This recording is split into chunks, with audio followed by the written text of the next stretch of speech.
Each of us has the same red liquid flowing through our veins, but within that liquid lies a hidden biological signature. What we call a blood type is not just a medical distinction, it's a biological ID card that determines who is more prone to illness, who can handle stress better, and who is more energetic or more emotional. But can our blood type really influence our personality? Or could blood types, throughout human history, have played a role in shaping the destiny of civilizations? This video opens the door to a mystery that stands at the intersection of medicine, psychology, and history, the hidden code in your blood, how your type shapes your mind and body. Let's first begin with the origin of blood types. According to scientists, the earliest humans had only type O blood.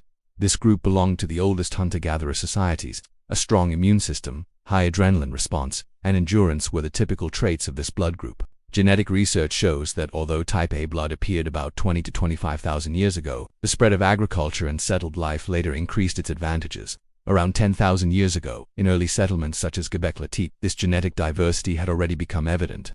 Later, type B developed among nomadic communities engaged in animal husbandry. They had stronger digestive systems and were more resistant to cold. Finally, type AB appeared only about 1,000 years ago, as a combination of A and B groups, showing that human genetics is still evolving. According to a 2023 genetic analysis by the National Institutes of Health, a single mutation in the ABO gene created this diversity. So all our blood comes from the same origin, yet a tiny genetic difference can change our entire biology and even our behavior. In the second part of this topic, we'll discuss the connection between blood and character, from Ibn Sina to modern medicine. One of history's great physicians, Ibn Sina wrote in the 11th century in his work The Canon of Medicine about the temperament of the blood. According to him, blood affects not only the body but also the soul. He said, a person whose blood flows warm and fast is cheerful, one whose blood is cold tends toward melancholy. This observation, made 1,000 years ago, surprisingly aligns with modern scientific studies. In Japan, starting from the 1970s, the Ketsukigata theory popularized the idea that blood type might be related to personality. According to this theory, type A people are organized, disciplined, and empathetic. Type B people are independent, curious, and creative. Type O people are born leaders, brave and outgoing. Type AB people balance logic and emotion. Of course, modern science doesn't fully confirm this relationship. However, in 2019, a study at Tohoku University found a correlation between blood type and the levels of stress hormones such as cortisol and adrenaline. So even if personality traits may not directly depend on blood type, biological stress responses truly do vary by blood group. After sharing these insights, let us now move on to diseases and protection, the hidden shields of blood types. It's now beyond doubt that our blood type is directly connected to our immune system. Each blood type has its own advantages and weaknesses. Type O individuals are more resistant to malaria and heart disease but more vulnerable to stomach ulcers and viral infections. Type A individuals are more susceptible to respiratory infections such as COVID-19 or the flu but have an advantage in blood clotting. Type B people have a balanced gut microbiota but may show stronger immune reactions. Type AB people combine both worlds' flexible yet complex immune responses. A 2022 study from Oxford University published in Nature Medicine confirmed that during COVID-19, Type O individuals had about 13% lower infection rates than others. So your blood can act as either an invisible shield or an open gate against viruses. Could blood type also be connected to the chemistry of our minds? A 2018 study published in Behavioral Brain Research found that Type O individuals showed higher dopamine activity linked to motivation, courage, and risk-taking. Type A was associated with higher serotonin levels, meaning calmness, organization, but also a tendency toward stress. Type B individuals maintained a natural balance between dopamine and serotonin, while Type AB fluctuated between both extremes. In short, our blood type may determine the chemical melody of our brain. Some of us live to an upbeat rhythm, others to deeper tones. Now let us move to one of the most debated parts of this subject, blood and nutrition. Can there really be a DNA-based diet? In 1996, American naturopath Dr. Peter D'Adamo published Eat Right for Your Type, recommending specific diets for each blood type. The book sold over 7 million copies worldwide. Although scientists approach the idea with caution, recent epigenetic studies have confirmed parts of it.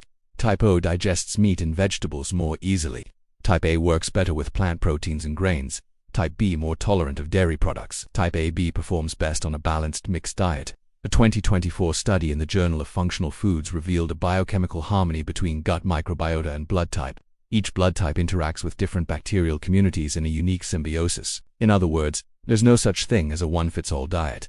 Each blood type nourishes its own ecosystem. Blood also has a sociological dimension.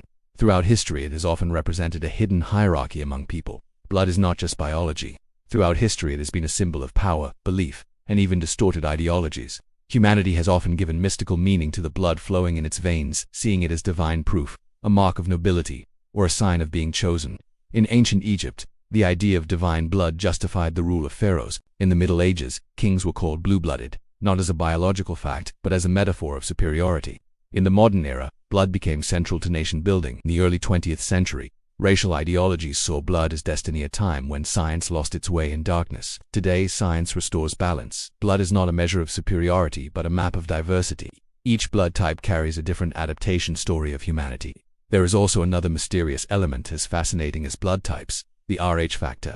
It was discovered in 1937 by Karl Landsteiner and Alexander Wiener. The difference between Rh positive and Rh negative lies in the presence or absence of a specific protein on red blood cells. The vast majority of the world's population, about 85 to 90%, is Rh positive, while only a small fraction is negative. This rate varies by region. Nearly everyone in Asia is Rh positive, while in Europe, Rh negative cases are more common. So the Rh factor is not just a protein, it's a reflection of human genetic diversity. This difference is not superiority but a natural result of biological variation. Each Rh type carries a silent trace of our ancestors' adaptation to different climates and environments. Interestingly, some researchers claim that Rh negative individuals have stronger immune responses and even different magnetic brain activity. This led to online theories about Rh negative people of different origin. Science rejects these claims. Yet a 2021 article in Frontiers in Genetics found that Rh negative individuals may show slight differences in cognitive speed. This difference, however, represents diversity, not superiority. After sharing this, let's move on to the next part. Modern genetics: how blood leaves traces in the brain and behavior. Blood does more than carry oxygen. It also carries epigenetic signals. A 2023 Harvard University study showed that microRNAs in blood plasma can affect neuronal plasticity in the brain. In other words, stress, trauma, or diet can, over time, alter gene expression in the brain through blood. This is like the modern version of ancient knowledge. In Ibn Sina's understanding of the balance between temperament, soul, and body, blood was one of the key elements of that triad. So interpreting it as blood influences the soul fits perfectly within his holistic view of medicine. Our blood is not only the inheritance of our ancestors, it also shapes the future of our minds. After discussing this, let's move to the present day, the reality of synthetic and programmable DNA, the blood of the future. Today, scientists are working on producing artificial blood. As of 2025, Oxford University and the NHS have begun testing lab-grown red blood cells on human volunteers. But this isn't just a question for medicine, it's a question for ethics and philosophy as well. If blood can be produced artificially, where does the definition of human begin and end? AI-assisted genome mapping can now create personalized blood analysis. In the near future, blood tests may reveal not only diseases but also brain tendencies, stress resistance, and behavioral patterns. The red liquid flowing through our veins may one day become the digital version of our biological identity. In the end, we stand at the point where blood, spirit, and science converge. Blood is one of the oldest mysteries of medicine.